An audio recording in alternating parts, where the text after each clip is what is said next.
इन दिनों झारखंड में कुछ हलचल है। इन दिनों झारखंड के मुख्यमंत्री को लेकर खूब सारी चर्चाएं हैं। चर्चा इस बात की भी हो रही है कि हेमंत सोरेन का झुकाव बीजेपी की तरफ है, और चर्चा इस बात की भी हो रही है कि हेमंत सोरेन की बीजेपी से भला डील करवा कौन रहा है। झारखंड में बीजेपी के साथ क्या हेमंत गठबंधन करते दिखाई पड़ेंगे? झारखंड में भी एनडीए सरकार बनेगी?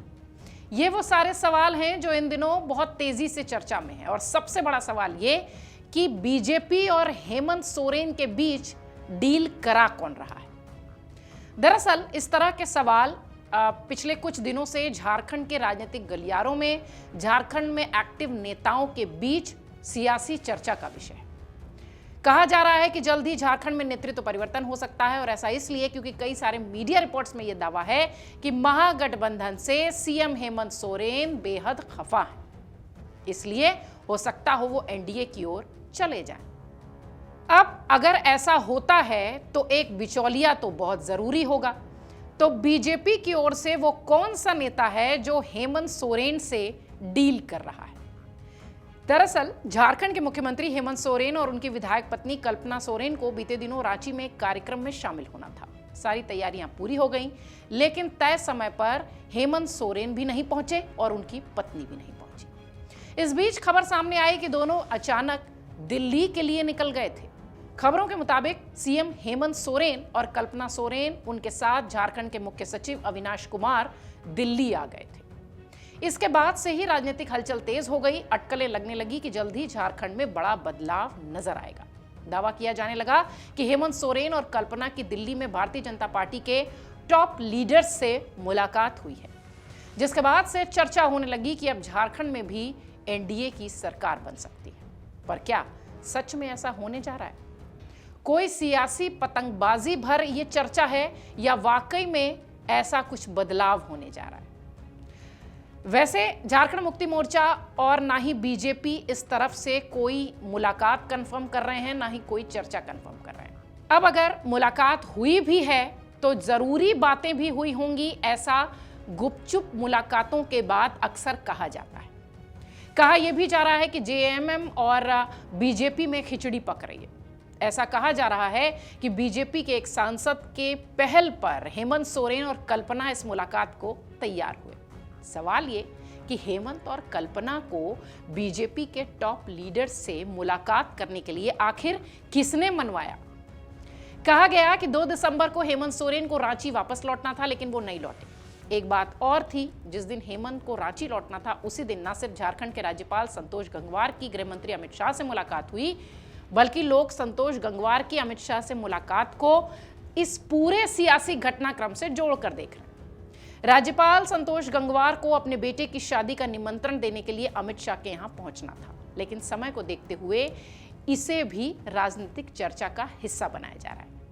कहा यह जा रहा है कि संतोष गंगवार ही वो मिडिल मैन है जो कि हेमंत सोरेन और उनकी पत्नी कल्पना सोरेन को बीजेपी के टॉप लीडर्स से मुलाकात करने के लिए मनाने के लिए कामयाब रहे।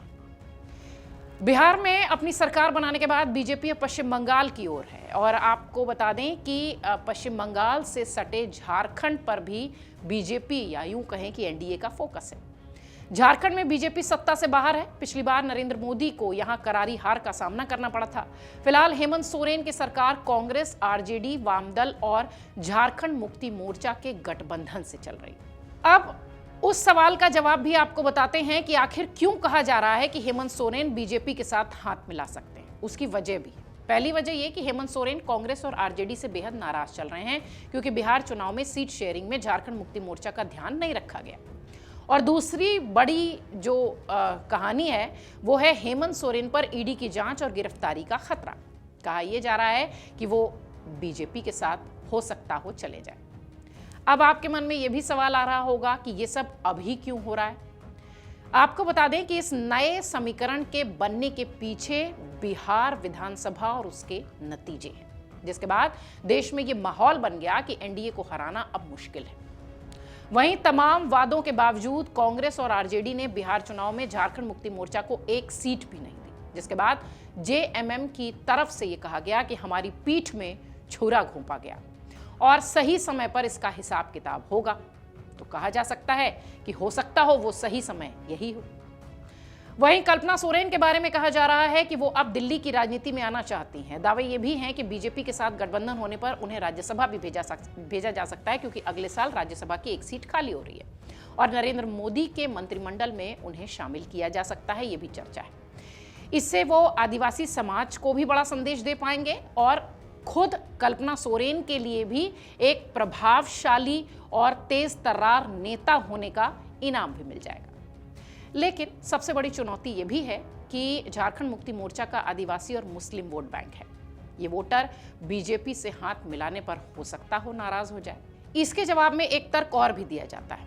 कहा जाता है कि गठबंधन अभी और चलेगा, जब चुनाव आएगा तो हो सकता हो दोनों पार्टियां लड़ लें। इन सभी अटकलों के बीच झारखंड मुक्ति मोर्चा की तरफ से सोशल मीडिया पोस्ट आई जिसमें लिखा गया कि झारखंड झुकेगा नहीं। अब ये किसके सामने झुकने की बात हो रही थी, इस पर लगातार बहस जारी है।